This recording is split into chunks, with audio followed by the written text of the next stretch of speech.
Assalamualaikum warahmatullahi wabarakatuh. Saya Irfan, balik lagi di channel yang sama, The Inspire. Malam ini cukup spesial, kita kehadiran seorang tamu dari Libya. Beliau adalah seorang syekh yang di Indonesia menjadi salah satu imam di masjid yang ada di Jakarta. Dan beliau juga adalah seorang hafiz Quran yang alhamdulillah malam ini sudah hadir di studio kami dan kita akan berbincang-bincang dengan beliau. Langsung aja kita sambut Syekh Ala Al-Sarif. Assalamualaikum Syekh. Waalaikumsalam warahmatullahi taala Masya wabarakatuh. Allah. Barakallahu fiik. Ahlan wa sahlan bikum. Selamat datang. Ahlan wa sahlan. Ya. Syekh, terima kasih sudah hadir ke studio kami. Malam ini kita mau ngobrol-ngobrol nih Syekh ya. Insyaallah boleh ya. Kita cerita-cerita santai. Syekh datang ke Indonesia sudah lama Syekh? Ya, aku alhamdulillah nama aku Ala Syarif dari Libya. Aku sudah setahun lebih, setahun 2 bulan di Indonesia. Setahun 2 bulan ya? Ya. Setahun 2 bulan. Udah lumayan cukup lama ya? Lumayan lama ya. Oke, awal prosesnya dari Libya datang ke Indonesia tuh gimana ceritanya? Apakah sebelumnya memang ada tujuan mengajar di Indonesia atau bagaimana Syekh? Mungkin Ya, bisa diceritakan. aku lagi traveling ya, suka traveling. Aku dulu tinggal di Korea Selatan.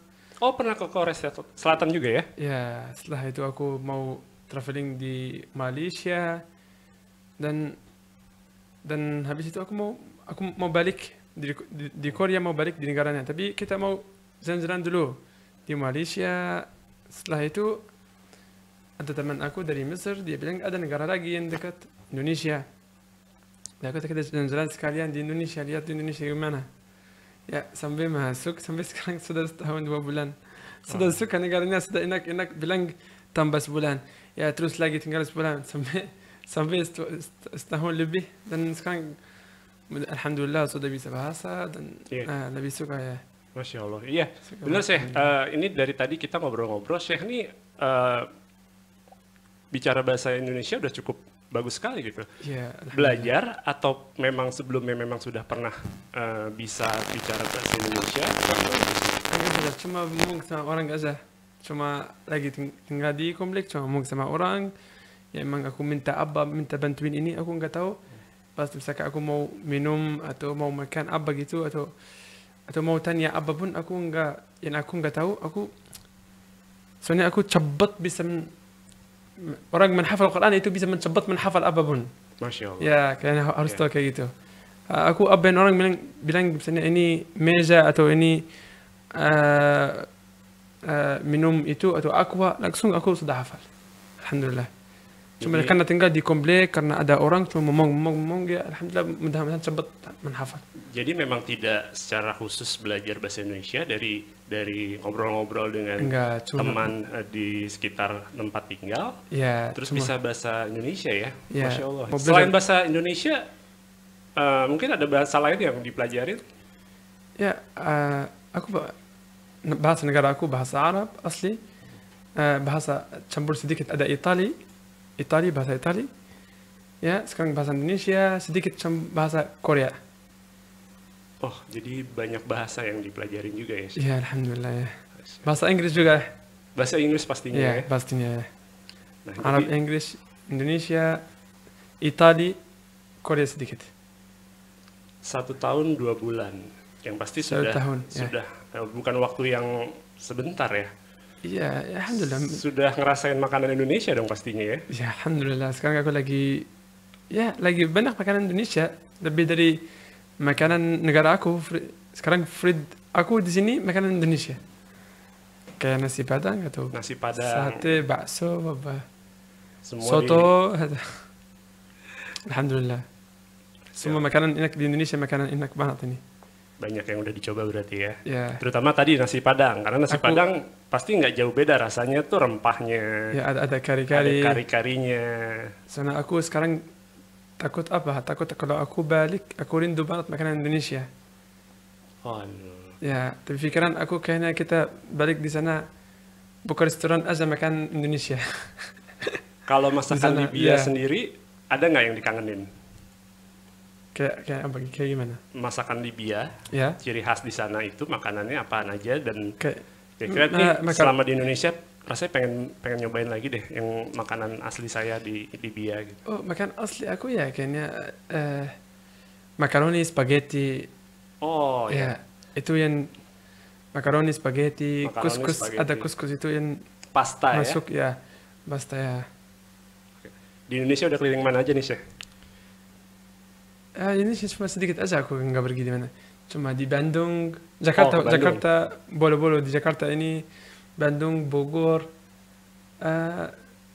ya, cuma itu aja. Tasikmalaya Ya, sudah, karena memang kebetulan pas Belum- lagi pandemi ya, Syekh ya. ya, Agak sulit untuk jalan-jalan traveling. Nanti sulit, ya. insya Allah kita doakan saja semoga pandemi cepat berakhir, Insya kita Allah. jalan-jalan bareng ya. Insyaallah aku ada kota yang suka aku lagi Lombok insyaallah mau jadi Lombok? di sana. Ya, Lombok ya.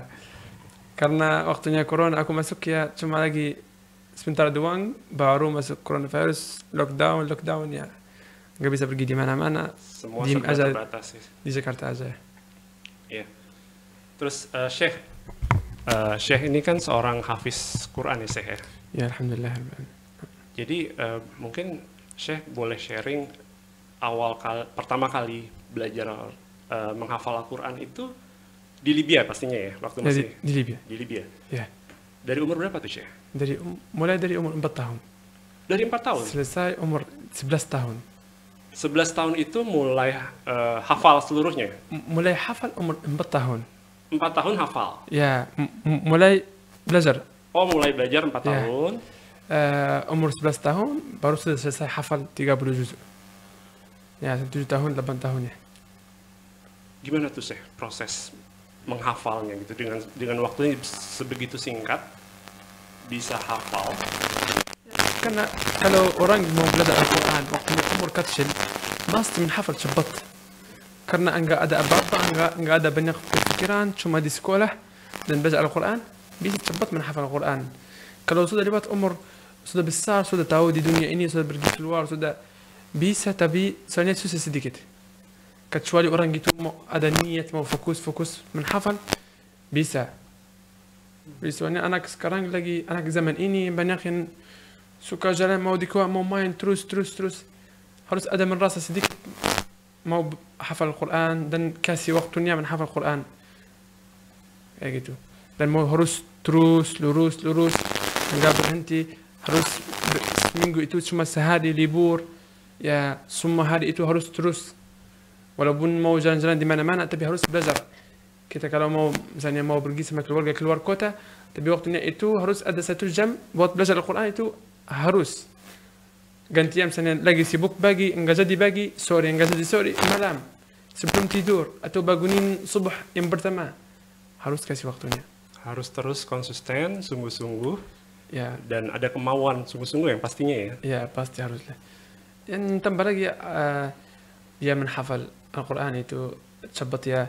Harus bukan menghafal cuma baca aja, harus tulis. Oh, tulis. Ya, tulis berapa misalnya 1 halaman atau setengah halaman, tergantung orang bisa menghafal apa.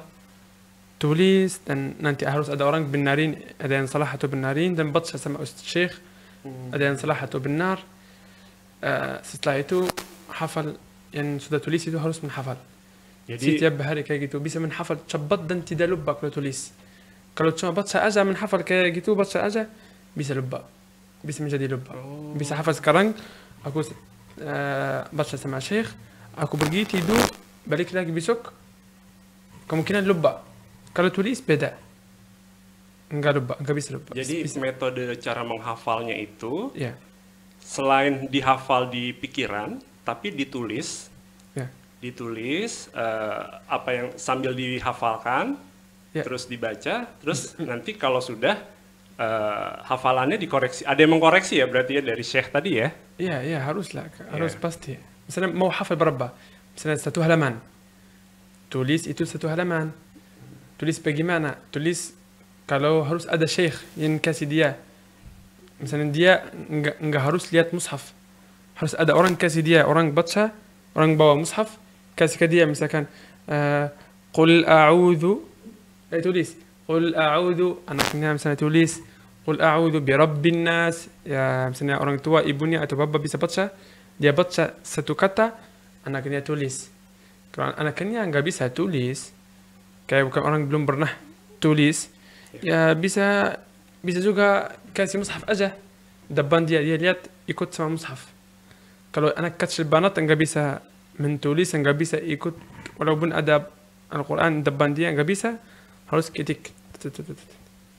Oh. Ya. Jadi ya itu ya. Dalam sehari itu berapa lama melakukan hafalan itu? Jadi sampai ada nggak? Maksudnya di setiap harinya gitu ditentuin nggak itu berapa jam untuk belajar itu? Biasanya kalau sedikit banget mau belajar Al-Quran di bawah 1 jam tidak boleh. Oh, jadi Ya. harus memang 1 jam harus itu lebih. minimal 1 jam. Minimal 1 jam, ya 2 jam cukup. 1 jam sampai 2 jam ya. Ya. Dan itu harus konsisten setiap hari. Karena apa? Karena kalau misalnya mulai belajar, misalkan mulai belajar sekarang dari surat An-Nas kan, Iya.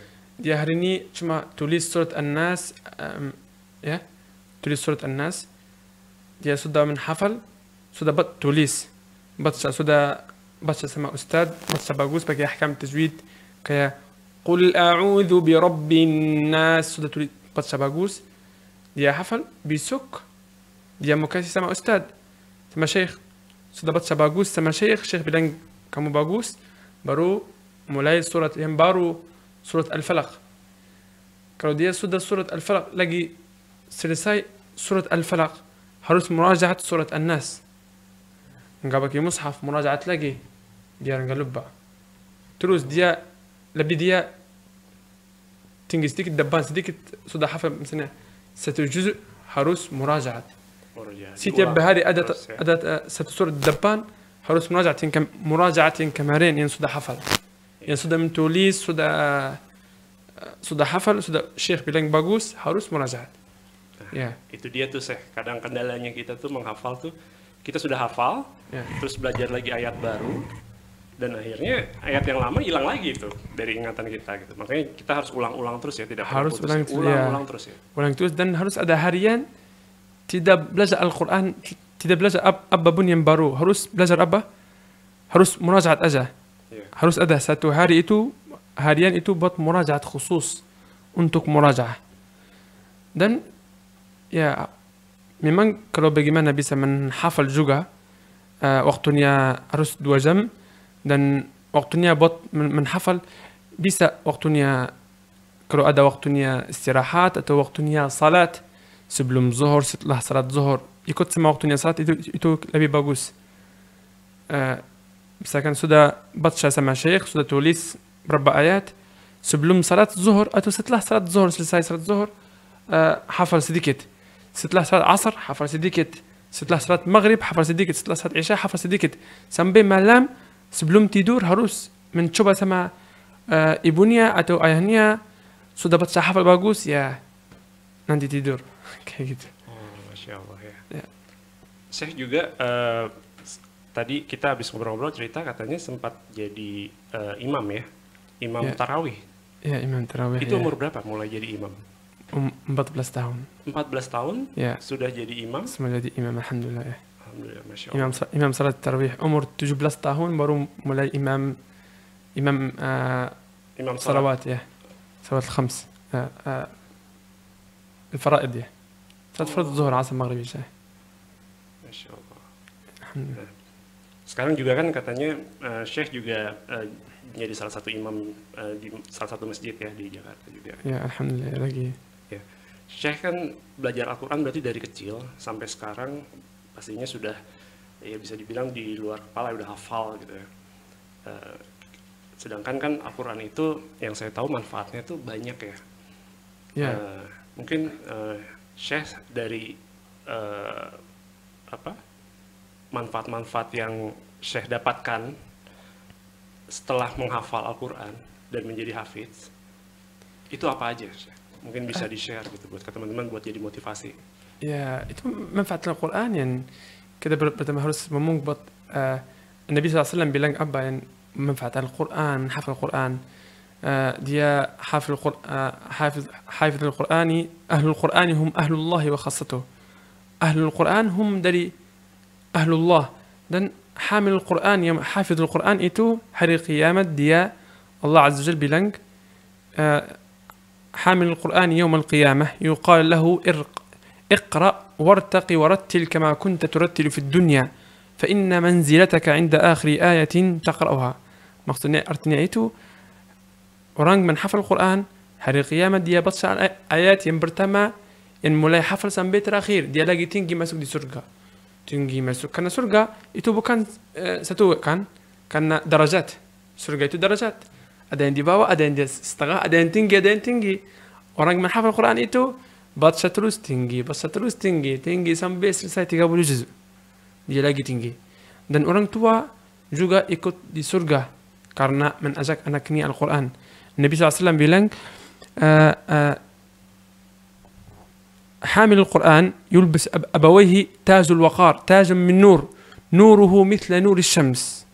Orang tua Allah Azza hari kiamat mengkasih orang tua itu yang ada anaknya yang sudah menghafal Quran taj kayak yang kasih di sini di atas kepala itu kayak apa taj itu nggak tahu aku artinya bahasa Indonesia. Cahaya atau ini apa? Kayak mahkota. Ya, kayak yang kasih di sini itu ada warna ada lampunya keras kayak matahari. Sampai orang hari kiamat semua orang lagi bersama orang lagi lihat kenapa orang gitu. Ya Allah, kenapa orang gitu ada kayak gini kenapa? Dan orang nggak bisa lihat kayak matahari keras banget. Kenapa orang gitu aja yang ada kayak gitu? Kenapa kami yang nggak ada misalkan kayak gitu? Allah Azza bilang karena lihamli ibnihima al-Quran, karena mengajak anaknya membaca Al-Quran. Itu manfaat Al-Quran. Dan manfaat Al-Quran banyak buat di dunia, buat banyak rezeki, sehat, wal-afiyah. Alhamdulillah buat aku memunggah, alhamdulillah belum pernah di rumah sakit, belum pernah sakit kayak masalah atau masalah di rumah atau masalah di mana-mana. Apapun yang aku mau jalan di mana, aku karena bawa Al-Quran enggak takut, nyaman terus. Apa yang aku mau buka lancar, alhamdulillah. Itu karena Al-Quran memang. Dan ya as-sihha, banyak rezeki, banyak barakat ya. Dan apa yang mau Allah mencabat ya buat orang menghafal Quran.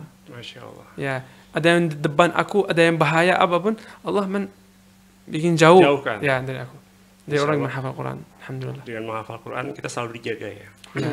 Allah baik menjaga di dunia maupun di akhirat. Karena yang saya tahu, insya Allah salah satu yang memberikan syafaat setelah Nabi Muhammad di akhirat nanti adalah Al-Quran ya.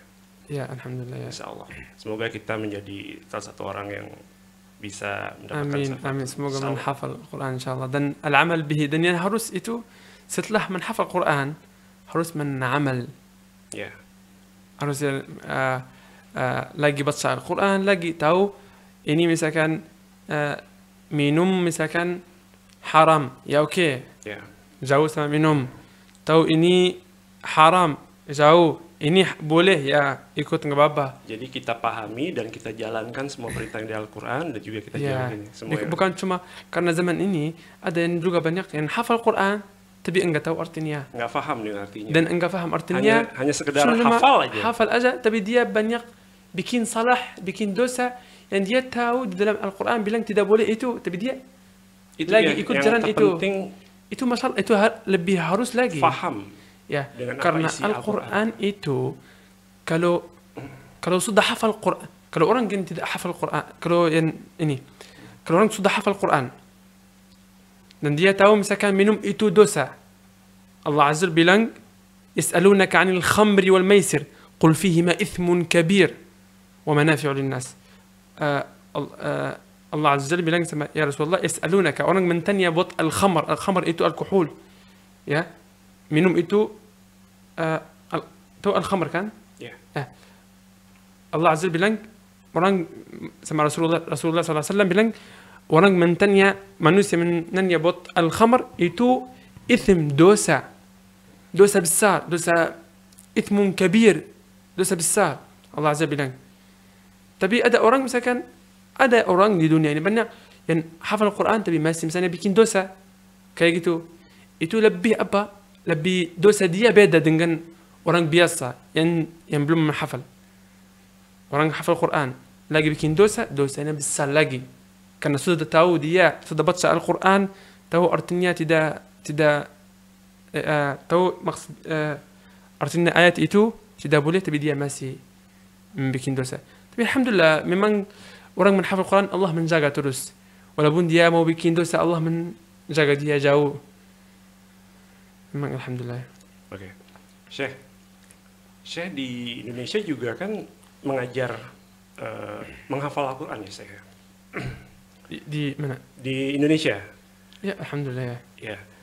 Bagaimana pandangan Syekh tentang anak-anak di Indonesia? Apa yang perlu ditingkatkan dari anak-anak Indonesia dan bagaimana kira-kira setelah Syekh mengajarkan beberapa anak di Indonesia, apa yang perlu ditingkatkan lagi gitu kira-kira? Ya, bagus, cuman ya aku yang masalahnya lihat di anak di Indonesia ini kurang semangat dan tidak mensiap buat waktunya. Bukan karena anaknya, kayaknya orang tua juga. Karena aku ada anak Nazarin, dia datang harian dan harian lain bilang, Syekh, aku nggak ada harian dia libur datang besok. Aku nanya di mana? Lagi jalan-jalan sama pergi sama orang tua. Masalahnya di mana? Orang tua cuma ada beberapa hari minggu jalan-jalan. Ya oke, jalan-jalan tapi harus waktunya Al-Quran itu harus lurus. Kalau kotong nggak bisa jadi apa-apa. Ya, hari ini hafal, besok kotong. Harian itu after besok datang lagi, sudah lupa yang kemarin. Bagaimana? Ya, kalau kayak gitu harus melurus setiap hari. Harinya libur, oke, walaupun enggak ikut waktunya, gantian waktunya. Misalkan biasanya belajar Al-Quran setiap hari jam 4 atau habis asar. Tapi harian ini aku enggak ada waktunya habis asar, enggak apa-apa, tapi gantian waktunya belajar malam atau pagi atau jam berapa gantian. Tapi jangan kotong, jangan bilang hari ini enggak belajar, kita besok aja. Lah, itu enggak boleh. Ya. Intinya harus balik lagi kita sungguh-sungguh ya untuk yang pastinya support dari orang tua ya Syekh. Ya, harus semangat Nomor satu itu dari ya, orang tua. dari orang tua. Yang kedua juga harus semangat dari orang tua. Yang kedua lebih bagus orang yang punya anak umur kecil 4 tahun harus langsung dari dini sedini mungkin dari kecil diajarkan dari kecil ya, diperkenalkan dengan Al-Quran. Ya, kalau orang tua bilang anak aku masih kecil, masih mudah, masih bukan maksudnya orang bilang maaf, orang bilang anak aku masih kecil, tidak bisa apa-apa 4 tahun. Kata siapa nggak bisa? Ada orang hafal 4 tahun, menghafal berapa juz banyak. Ada pernah di dunia orang menghafal Quran umur 4 tahun. Ya, kalau lihat coba di YouTube. Tapi masalahnya apa? Kayak orang yang bilang anak aku masih tidak bisa. Ya pasti tidak bisa. Kalau bilang bisa. Itu bisa 4 tahun, bisa hafal, bisa mulai belajar dan cepat bisa menghafal. Kalau orang tua semangat, bisa mengajak dia menghafal dan kasih cara bagaimana bisa menghafal sehari berapa dan kasih waktunya. Ya, anak aku mulai belajar umur 4 tahun, ya berarti kita 3 tahun, 4 tahun, 5 tahun harus menghafal. Oh bagaimana? Kita ikut. Oh 5 tahun kan? Sekarang umur 4 tahun, pasti umur 8 tahun atau 10 tahun harus menghafal. Kita belajar. Oh hari ini hafal sampai di sini. Pasti harus bulan depan hafal di sini sampai di sini. Hafal kalau enggak selesai harus kayak gitu, harus kasih waktunya. Harus kasih ada target ya. Harus jadi ada target. Jangan disia-siakan waktu. Bukan cuma buka waktunya. Ya, kita hafal kapan. Ya, karena waktu itu nggak bisa diulang ya. Ya, karena itu bukan cuma Al-Quran, semua di dunia. Meskipun semua mau bikin belajar apa-apa harus kasih waktunya. Ya. Syekh, misalkan nih Syekh ya, kita yang udah berumur nih misalkan, baru mau mulai menghafal Al-Quran gitu. Itu lebih susah atau mungkin lebih gampang atau memang terlambat nggak sih Syekh? Enggak terlambat, itu walaupun umur 100 tahun, walaupun umur 70 tahun, semua bisa. ada orang tua banyak yang cuma dia setiap hari, karena setiap Jumat dia ulang surat Al-Kahfi sudah menghafal. Bagaimana dia kalau cuma ada niat mau belajar? Orang tua cuma karena ulang setiap Jumat surat Al-Kahfi dia sudah hafal. Kalau cuma dia benar-benar mau belajar, ya kasih waktu 1 jam 2 jam sehari buat menghafal 1 halaman bisa. Ya, cara bagaimana bisa menghafal berdua garis.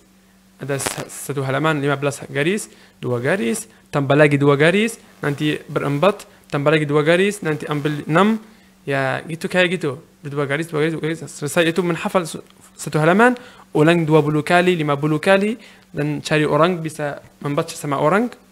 Oh, dia bilang, ya belajar, baca, coba hafal, sudah tidak, kurang sedikit. Ya, waktunya menghafal itu bisa kasih waktunya salat. Sebelum salat, misalnya sudah azan zuhur, pergi di masjid atau lagi di mana-mana mau salat. Sebelum salat, kita baca sedikit, menghafal. Salat zuhur misalkan, setelah salat zuhur, atau subuh, lebih bagus menghafal Quran. Nomor 1, selesai salat subuh. Bagi-bagi itu karena kepalanya lagi fresh, lagi cuma mau hafal apa, cepat bisa menghafal. Habis salat subuh itu. Jadi waktu yang bagus, ya, yang paling baik untuk menghafal itu di pagi hari ya? Ya, pagi hari. Masih fresh. Masih fresh ya, itu cepat bisa menghafal. Yeah. Tambah lagi itu nanti ikut, kalau enggak ada waktunya lagi kerja, atau lagi belajar, atau lagi sibuk banget ya, ikut sama waktunya salat aja. Habis subuh, kita kasih waktu misalkan 20 menit, atau 10 menit. Ya oke, habis subuh lebih bagus kasih waktunya banyak ya, banyak waktunya sedikit. Habis zuhur misalnya lagi kerja, kita selesai salat, baca sedikit, 2 kali 3 kali, tutup, pergi kerja. Habis asar kayak gitu, sebelum salat baca sedikit, setelah salat baca sedikit, ulang berapa kali kayak gitu, diselingi di waktu kerja, salat ya, waktu terus salat ya, dihafalkan. habis maghrib, habis isya, sampai sebelum tidur harus coba sama siapa yang lagi di rumah baca. Dia orang itu bawa mushaf, kamu baca di kepalanya, enggak lihat apa-apa, lagi baca. Harus sudah menghafal malam sebelum tidur. Sudah hafal ya, baru nanti tidur, bisa tidur. Insyaallah ya. Ya. Syekh, terakhir nih Syekh ya. Kita pengen dengerin Syekh membacakan 1 ayat. Mungkin ya bisa bilang ayat favoritnya Syekh lah. Mungkin salah satu. Boleh Syekh, silakan. Insyaallah bisa sunnah.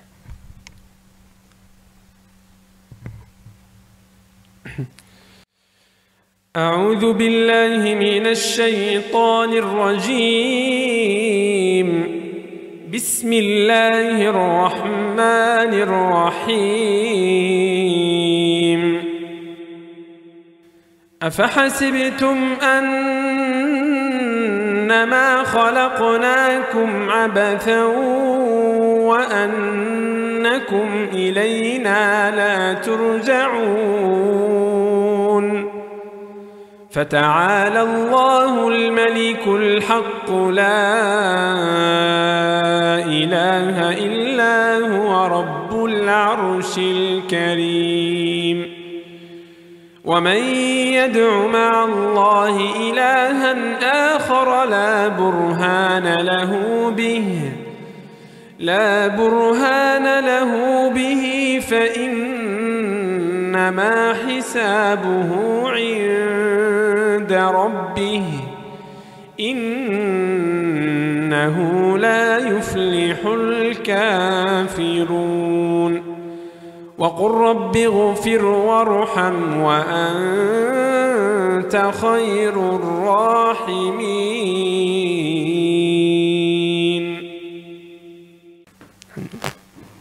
Masya Allah, merdu sekali. Syekh, terima kasih sebelumnya. Kita sudah masuk ke akhir acara. Terima kasih sudah hadir ke sini untuk berbagi cerita, berbagi ilmu. Insya Allah apa yang sudah disampaikan Syekh tadi bisa menjadikan bahan belajar kita semua, bisa menjadi penyemangat kita semua yang lagi pengen belajar atau mendalami atau menghafal Al-Quran lebih jauh gitu. Al-Quran cuma harus semangat dan terus lurus, jangan berhenti aja. Harinya libur, terus lurus. Itu yang masalah orang yang sudah belum hafal, sudah orang banyak mulai, tapi kira-kira sebulan, 2 bulan, setahun malas, kelihatan susah, itu yang tidak bisa menjadi apa-apa. Kalau cuma lurus, dan kasih waktunya, itu yang harus. Aku mau hafal Quran 2 tahun, sudah ikut bagaimana bisa, harus hafal bersehari berapa, kayak gitu. Aku mau hafal Quran 2 tahun, harus hafal bersehari berapa, kayak gitu. Kasih waktunya dan tidak berhenti, terus menghafal. Niatkan. Dan orang tua juga lebih bagus juga membaca Al-Quran bagus.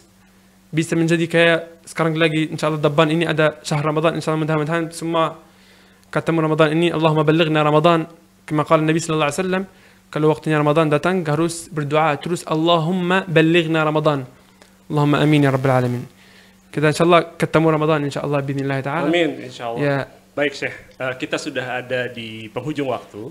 InsyaAllah. Jadi sekali lagi terima kasih untuk Syekh atas kehadirannya. Aku juga senang banget buat orang tahu bagaimana, mudah-mudahan ada orang bisa menghafal Quran. Bercerita ini yang aku sudah pernah bagaimana. Kapan-kapan mungkin kita bisa ngobrol-ngobrol lagi ya Syekh ya. Insyaallah kita ngobrol lagi. Saya pengen belajar langsung nih sama Syekh tentang insyaallah lebih bagus juga Quran. Tahu orang gitu. Insyaallah kalau ada orang sudah menghafal atau sudah ada orang yang sudah lihat apa yang susah, insyaallah mudah-mudahan nanti bisa ada live atau kayak gitu biar orang nanya juga mau tahu apa, bagaimana bisa tahu. Jadi inspirasi. Ya. InsyaAllah. Oke. Mudah-mudahan insyaAllah. Teman-teman yang dirahmati Allah, akhirnya kita sampai di penghujung acara. Terima kasih bagi yang sudah menonton acara ini. Saya juga ucapkan terima kasih kepada Nirox Studio dan juga Rabbani yang telah mensupport berlangsungnya acara ini. Saya Irfandi Prasetya dari The Inspire mengucapkan terima kasih banyak. Mohon maaf jika ada salah-salah kata maupun perbuatan. Wassalamualaikum warahmatullahi wabarakatuh. Assalamualaikum warahmatullahi wabarakatuh.